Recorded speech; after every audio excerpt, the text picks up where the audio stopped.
ओम शांति। 5 अगस्त के ईश्वरीय महावाक्य। समय बहुत कम है, इसलिए रूहानी सर्विस करो। और रूहानी सर्विस है शिव बाबा को और वर्षे को याद करो। बाकी सब तो खोटे व्यवसाय हैं। अब रूहानी सर्विस क्या होता है?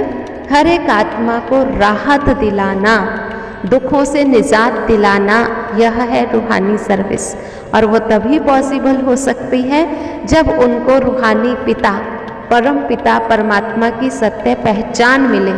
जब उन्हें परमात्मा की पहचान मिले तो परमात्मा सुखदाता, शांतिदाता, प्रेम का सागर, आनंद का सागर है। जब हमें हमारे प्यारे पिता परमात्मा की यथार्थ पहचान हो जाती है तो हम परमात्मा को याद कर उससे सुख, शांति, आनंद भरपूर अनुभव करते हैं। और जब यह भरपूरता अनुभव कर ली तो इसका मतलब हमने जो रूहानी सेवा की वो सफल हो गई। और इसी में ही दुआएं हैं। बाकी तो इधर की बातें करना, उधर की बातें करना, ये सब खोटे काम हैं।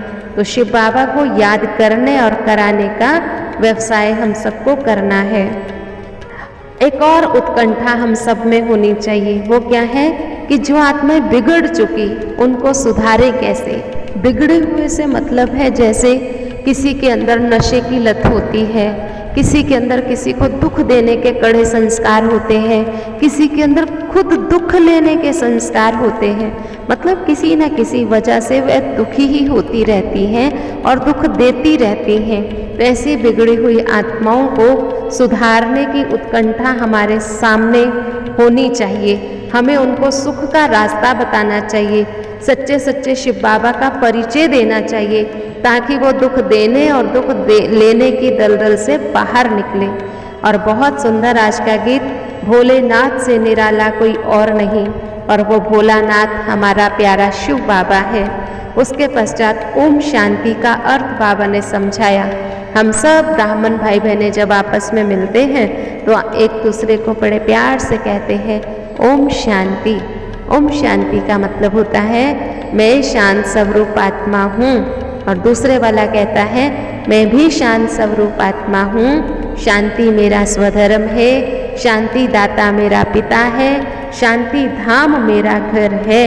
अगर ये चीज़ हमें स्मृति में बार बार रहती है तो हम कभी भी अशांत हो नहीं सकते हैं। यही है अविनाशी ज्ञान रतन, जिसे धारण कर अपना भी कल्याण करना है और बहुतों का कल्याण करना है। हमारे अंदर क्रोध का अंश भी नहीं होना चाहिए। शांति स्वधर्म में रहना चाहिए, परंतु सभी ऐसे नहीं बन पाते हैं। बहुतों को माया नाक से पकड़ लेती है, कितना भी समझाओ सुनते ही नहीं। बाप भी समझाते हैं लेकिन फिर भी समझते नहीं।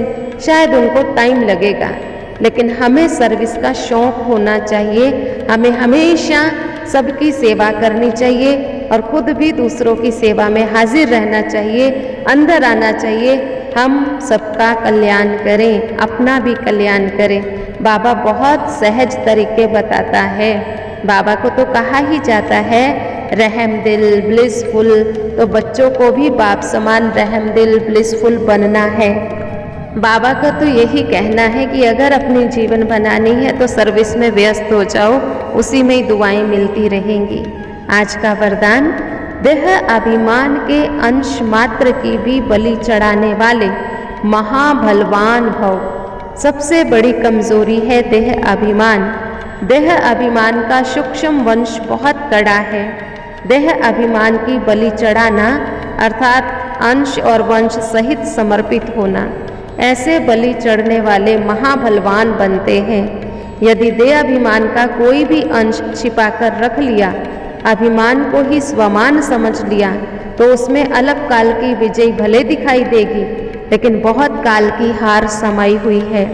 स्लोगन है, इच्छा नहीं थी लेकिन अच्छा लग गया, यह भी जीवन बंद स्थिति है। आज का स्वमान रहेगा मैं महाबलवान हूँ। और महाबलवान आत्मा को आत्म अभिमानी रहने की प्रयास करना है। आज के प्रश्न है, हमारे में किस चीज़ का अंश भी नहीं होना चाहिए। दूसरा प्रश्न है, ओम शांति का अर्थ क्या है। तीसरा प्रश्न है रूहानी सेवा किसे कहते हैं। चौथा प्रश्न है जीवन बनाने के लिए क्या करें। पांचवा है आज का गीत, वरदान और स्लोगन क्या है।